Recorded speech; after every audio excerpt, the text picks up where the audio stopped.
The world's biggest gaming company is not American. This may not come as a big surprise to you, but what may is the sheer scale of Tencent, a Chinese holding company that invests in new technology, internet services, and yes, video games. They're currently competing with Facebook for the 5th highest market capitalization in the world, and nearly half of their revenue is thanks to their Tencent Games division. They've completely outpaced the competition in the video game sector thanks to the quickly emerging Chinese games market, and as a result, their sphere of influence is absolutely gargantuan. They hold the entirety of League of Legends creator Riot Games. They hold a majority stake in Clash of Clans makers Supercell, Path of Exile developer Grinding Gear Games, and Miniclip.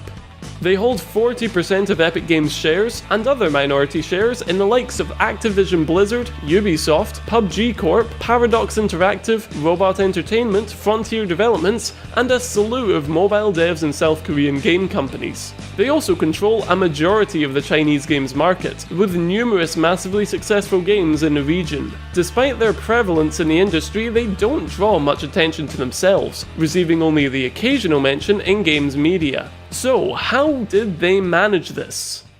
Well, let's just say I'm gonna be very careful with my wording. Tencent were very, lucky, let's say. In 2000, the Ministry of Culture banned the sale of video game consoles, claiming that they had adverse effect on children's physical and mental development. Of course, the fact that these systems were sold by Japanese and American companies played no part in this decision.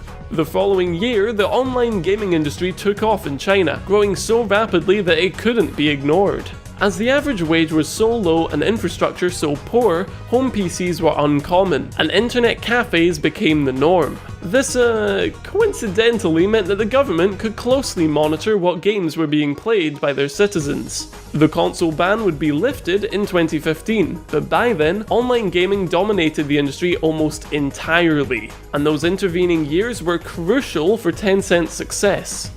Tencent's first big product was QQ, an internet messaging service released in 1999 that also functioned as a shopping site and social game hub. However, the company failed to generate profit in its first few years, so they began diversifying the business. One example of this was Tencent Games, established in 2003. On the heels of the booming Chinese games industry, they found early success in the market. The company soon recognized that emerging games from South Korea and the United States of America were becoming wildly successful in the Chinese market, so they shifted their focus to licensing in 2007. They struck gold in this field, with Asian heavy hitters Dungeon Fighter Online and Crossfire, the latter of which was the world's top-grossing online game in 2014. What followed was the immense success of Happy Farm, the 2008 social game which Farmville copied, and just like Farmville, Happy Farm was highly profitable. The game was hosted on Tencent's QQ platform, and at its height in 2009 had 23 million daily players. They actually had to cap the number of new registered users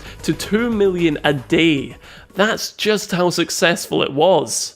As part of their continued licensing deals, Tencent Games invested and bought shares in a little-known company by the name of Riot Games. Once again, Tencent made a deal for licensing in China, but this time the company would see significant income from around the globe. League of Legends was on track to becoming a major international hit, and as its popularity grew, Tencent upped their stake in Riot to 93%. How much did this cost them? A paltry $400 million. Unsurprisingly, this investment would basically pay for itself. One very profitable element of Tencent's business strategy was to invest in up-and-coming games companies before their first big hit. Since 2013, Tencent has purchased shares in 277 tech and video game startups. I found an article from the time of Tencent's first investment in Riot, in which the writer justifies how League will differentiate itself from World of Warcraft. Yeah, those were weird times.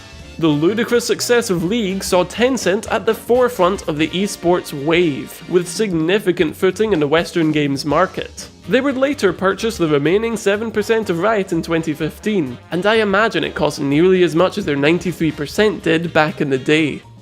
For the most part, Tencent's strategy involved only investing in companies which saw significant success in China, but regardless, they'd still expand their influence in other regions. For example, while new South Korean and Chinese hits were being developed, they purchased 40% of Epic Games, as the American company looked to adapt to the new games-as-a-service model. This investment also allowed Epic to license out the Unreal Engine for free to new developers. Despite their significant minority, Tencent supposedly had very little creative impact on the company. Epic Games may have transitioned to a games-as-a-service model, but this was already discussed within the company before Tencent's involvement. In fact, Tencent's influence was hardly noticeable in most of the companies they acquired, beyond some top-level business decisions. That's because, for the most part, they only cared about games once they entered China, and how they were licensed and produced there. After all, in 2015, only 15% of their revenue came from outside of Asia. It's interesting to observe Tencent's acquisitions and compare them to the likes of EA and Microsoft, who often significantly change the way their subsidiaries are run. Here's where I'll have to watch my wording because we're gonna talk about Western game licensing in China. The Chinese government is known for their bans on a significant number of Western games, for a slew of different reasons. Battlefield 4 was banned for portraying a war within China, Grand Theft Auto was banned for obvious reasons, and various others have been for portraying certain regions as independent nations. However, some of these bans have been, let's say, convenient for Tencent. When Call of Duty became a household name in the West, the government banned titles in the series. Later, Activision struck a deal with Tencent to license a new game, Call of Duty Online, to a Chinese audience. The following year, Tencent purchased shares in Activision Blizzard. Now, I'm not saying these events are linked, just pointing it out. PlayerUnknown's Battlegrounds was banned shortly after drawing a massive Chinese audience, which they say was for deviating from the quote, socialist core values and traditional Chinese culture and ethical norms. The Chinese content watchdog then urged game developers not to follow PUBG's lead by creating similar games. Now, what they mean by that is a bit unclear, but I would call it suspect that Tencent then organised with Blue Corp to make a Chinese mobile version of PUBG. That is, were it not for the fact that the Chinese government clearly wouldn't do such a thing intentionally. Nope. As mentioned previously, Tencent heavily prioritized games that were popular in China, and as the South Korean online game market grew rapidly, the company purchased shares in a significant number of Korean developers. Similarly, as the mobile gaming craze began to take off, Tencent dipped their toes in the market with numerous companies. The largest of these was Supercell, the developers of Clash of Clans, Boom Beach, and similar titles. In 2016, Tencent bought a majority stake in the company in a deal worth $8.6 billion. The dominance of the Tencent QQ platform and rapid growth of the Chinese industry allowed the company to spend lavishly on big names, both within and without Asia. In July 2013, Activision Blizzard bought themselves out from under the media company Vivendi, in a deal partially funded by Tencent. Just this year, Ubisoft managed to repel a hostile takeover from the same company, and guess just who was there to help them out? That's right, Tencent. You might be wondering how this would benefit Ubisoft, as this let Tencent put their foot in the door. That is a good point, so I draw your attention to the fact that Tencent doesn't actually own that many game companies.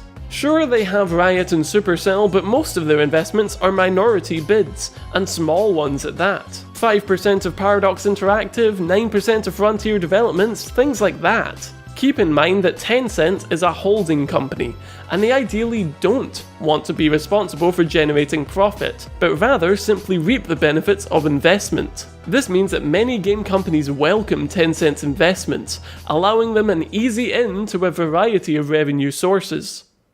In 2011, Tencent released WeChat, a social media, mobile payment and messaging platform that now has over 900 million daily users. In April 2017, the WeGame platform was announced as Tencent's answer to Steam. As it was adapted from the existing Tencent Games platform, Tencent had a potential 200 million person user base to tap into. For comparison, Steam in 2015 had somewhere over 125 million active accounts. Tencent's goal was to bridge the gap between Chinese and Western markets by offering help with translation between the regions. This decision was in large part motivated by Steam's sudden growth in China. The runaway success of PlayerUnknown's Battlegrounds saw an influx of new users, as millions of Chinese people picked up the platform. At its peak, Chinese players constituted nearly 60% of the entire Steam user base. Shortly after, the Steam community pages and Steam inventory feature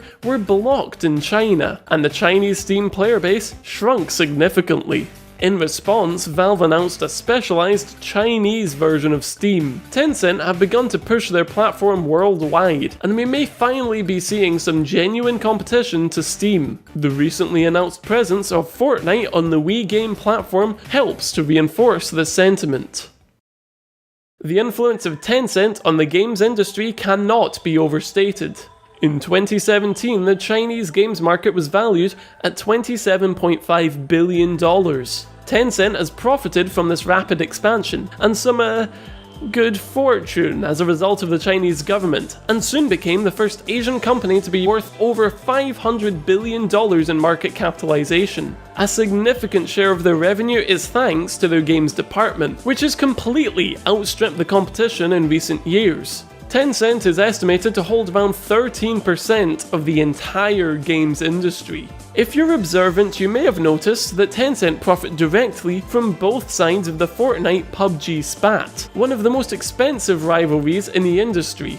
They own some of the richest game companies in the world and have had a significant impact on major developers such as Activision Blizzard and Ubisoft. Their continued investment in South Korean and mobile developers has also proven bountiful. More recently, they focused on the Chinese esports scene, their minority shares in various companies, and acquiring new, independent companies. One of the most recent was Grinding Gear Games, makers of Path of Exile. The game drew a significant audience in China, and now Tencent is in charge of the crowdfunding sweetheart. Though Tencent has always benefited from a hands-off approach, many fans of the game are understandably concerned that with Tencent's figure looming overhead, things are about to change. Right now, Tencent is a sleeping giant, but if they ever decide to make some changes, it's unlikely that anyone will be able to stop them.